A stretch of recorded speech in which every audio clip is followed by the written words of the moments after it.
इसी बीच बड़ी खबर आ रही है, जहां रामदेव की दवा को लेकर मंत्री टीएस बयान दिया है कि दवा को पूरी प्रक्रिया द्वारा किया जाए। उन्होंने स्कूल खोलने को लेकर भी बयान दिया है कि बच्चों के हित को देखते हुए उसको खोलेगा। महंगाई को लेकर भी उन्होंने केंद्र सरकार को निशाना साधते हुए कहा है। तो वहीं महंगाई को लेकर भी उन्होंने केंद्र सरकार को निशाना साधा है। आपको बता दें कि रामदेव की दवा को लेकर मंत्री टीएस का बड़ा बयान सामने आया है। स्वामी रामदेव जी की बातें मेरे तक तो बहुत लेट पहुंचती हैं। मैं थोड़ा दूर ही रहता हूं। लॉन्च होगा तो प्रक्रिया वही है,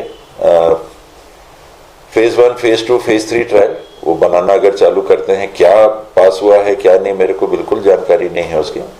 और प्रक्रिया से जो भी आएगी वैक्सीन, उसको गवर्नमेंट ऑफ इंडिया की संस्था जिसको मान्यता देगी फेज 3 ट्रायल के बाद, वो उपयोग योग्य होगी, चाहे रामदेव जी की हो चाहे किसी भी कंपनी की हो।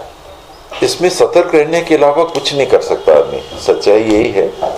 और इसीलिए मैंने कोशिश की इस बात को रखने का कि हमको ध्यान में रखना चाहिए कि देश में एक भी केस नहीं था और वहां से हम 1 करोड़ 10 लाख पहुंच गए।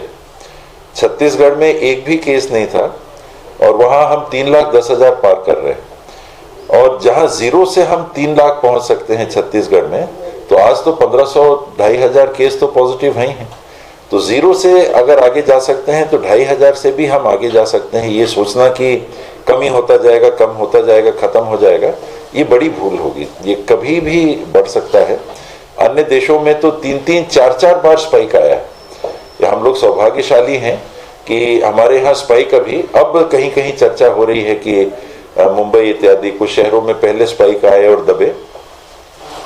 सतर्क रहने के अलावा कोई रास्ता नहीं। ये रिस्क है, इसको सोच समझ के रिस्क लिया गया कि ऐसा हो सकता है, लेकिन क्या करें, बच्चों के भविष्य के साथ एक तरफ माना जाता है कि खिलवाड़ हो रहा है, दूसरी तरफ कोरोना के संक्रमण की बात है। तो इस बीच में कड़ा निर्णय, एक कठिन निर्णय कैबिनेट में लेना पड़ा कि स्कूल 9वीं, 10वीं, 11वीं, 12वीं का चालू करें, वो भी स्वैच्छिक। उसमें कंपलसरी नहीं था कि आपको स्कूल आना है।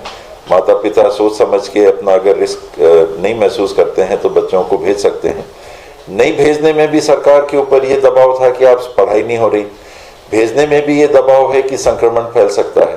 तो इस बीच में बच्चों के पढ़ाई के हित को देखते हुए ये स्कूल खोले गए थे। एहतियात के अलावा इस परिस्थिति में भी कोई दूसरा विकल्प नहीं है। एक, टेस्टिंग, जितने टीचर्स हैं इनकी टेस्टिंग होनी चाहिए। जो संस्थाएं हैं उनको हर टीचर की टेस्टिंग करा लेनी चाहिए। और जो बच्चे आ रहे हैं उनको एहतियात के तौर पे कहा भी गया है, ये गाइडलाइन भी जारी हुई है कि किसी को भी कोई लक्षण ऐसे दिखते हैं तो उनको स्कूल आने से मना करना चाहिए और उनकी टेस्टिंग करा लेनी चाहिए। ये तो जो सिम्टोमेटिक हैं उनके साथ होगा। जो असिम्टोमेटिक हैं कि जिनका संक्रमण हल्के स्तर का है, लक्षण नहीं दिख रहे और वो कोरोना को लेके चल रहे हैं, ऐसी स्थिति में ये मास्क पहनना और शारीरिक दूरी बना के रखना यही एक विकल्प है। क्योंकि वो स्थिति तो आम भी है। लोगों ने कैबिनेट में भी जब बात आई तो ये भी तर्क रखा कि हम स्कूल में जाने से तो रोक रहे हैं, बाजार में जाने से तो नहीं रोक रहे, हम घरों में लोगों से मिलने से तो नहीं रोक रहे हैं, स्कूल को हमने बंद करके रखा है, बच्चों की भविष्य की बात है।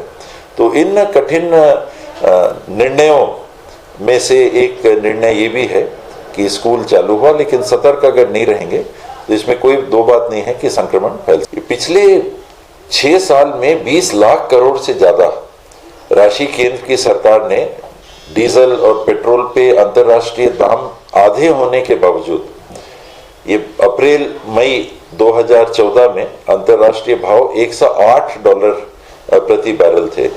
आज ये करीब 54 कुछ डॉलर प्रति बैरल है, यानी आधा, 108 का 54। और दाम जहां 70 रुपए अगर पेट्रोल का था, आज 90 पार कर गया है। डीजल का इसी तरह से 75 के आसपास था, तो आज 90 पहुंच रहा है। इन परिस्थितियों में केंद्र सरकार को आमदनी के दूसरे जरिए ढूंढने होंगे। मध्यम वर्ग और उपभोक्ताओं के ऊपर और किसानों के ऊपर इसका भार डालना ये गलत नीति है।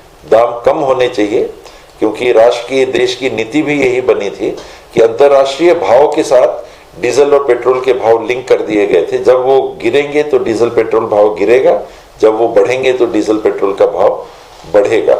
आज तो घटते हुए दर में केंद्र सरकार एक्स्ट्रा टैक्स लगा के, अतिरिक्त एक्साइज कर लगा के पैसे वसूल रही है उपभोक्ताओं से, देश के नागरिकों से।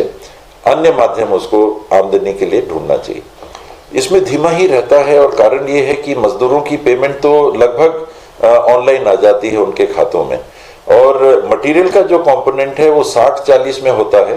तो केंद्र सरकार से जब तक उसकी राशि नहीं आती तो राज्य सरकार भी उसका भुगतान नहीं कर पाती। तो मटेरियल में ये सही है कि पेमेंट धीमा होता है। यहाँ की जो हमारे देश की जो संस्था है जो ड्रग कंट्रोलिंग करती है, वो अगर इसकी अनुमति देते हैं, और केंद्र सरकार अभी तो सप्लाई केंद्र सरकार कर रही है, राज्य सरकारें तो खरीद नहीं रही हैं, तो मान्यता प्राप्त किसी भी संस्था की कोई भी दवाई अगर केंद्र सरकार के माध्यम से आती है, जिसके phase 1, phase 2, phase 3 trial complete हो गए हैं, तो छत्तीसगढ़ जरूर उपयोग करेगी। हमको किसी व्यक्ति से परहेज नहीं है।